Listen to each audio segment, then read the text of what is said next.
for a few charge distributions.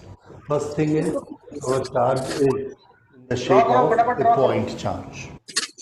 First we will draw an electric field. For point charge, electric field is radially outward. Then draw perpendicular to it. Radius to perpendicular is a circular shape. So this is right angle, right angle, right angle. If we take equal distance, make right angle, join all the points, we know in geometry it is a sphere. So this is sphere 1, sphere 2, sphere 3. This has got voltage 1, all the points, voltage 2, all the points, voltage 3, all the points, and here voltage 1 is more than voltage 2 is more than voltage 3. So all these are equipotential surfaces. It has got higher potential, lower potential, electric field is out. So if electric charge is point charge, then field E is radial and V is equipotential surface is spherical. Okay, this. Now we come to, if our charge is given on an infinite line charge, then how is the electric field? This is the electric field. As we have done earlier, electric field acts as a bottle brush. Electric field radial out like bottle brush. Now, where are equipotential surfaces? Draw normal to this. At equal R, there is one circle. Every point has got same potential. But for this charge, same R, all this circle has got same potential. For this charge, at same R, all points have got the same potential. Now, if we join all these points together, what do we get? We get a cylindrical surface. This cylindrical surface about this line has equal distance from the line.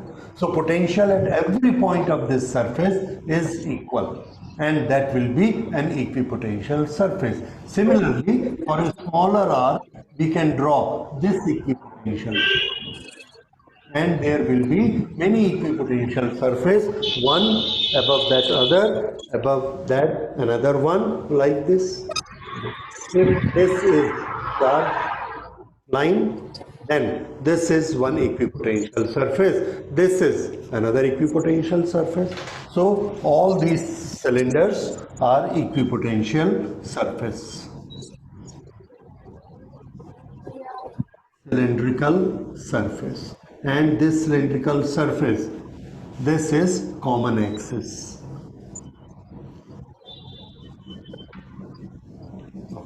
This is for line charge. Now we come to another electric field. This electric field is well known to you. We call it electric field or uniform electric field. Uniform electric field, and this is symmetrical. Okay. If this is a uniform electric field, then how will be the equipotential? Draw perpendicular, and everywhere you will find this surface is perpendicular to the electric field. Normal, normal, normal, all sides.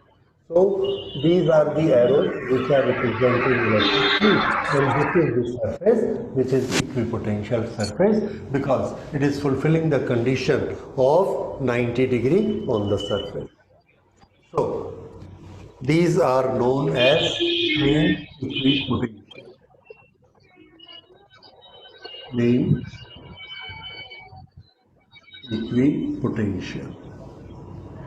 If it is a uniform electric field, then distance of the equipotentials will also be same, and all will have same potential V, V, V. Okay, so all will have same potential along the uniform electric field. These are equipotential surface and uniform electric field.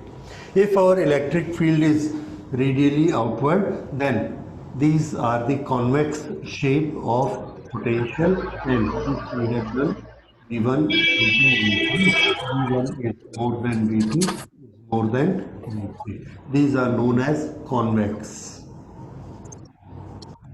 and these are concave.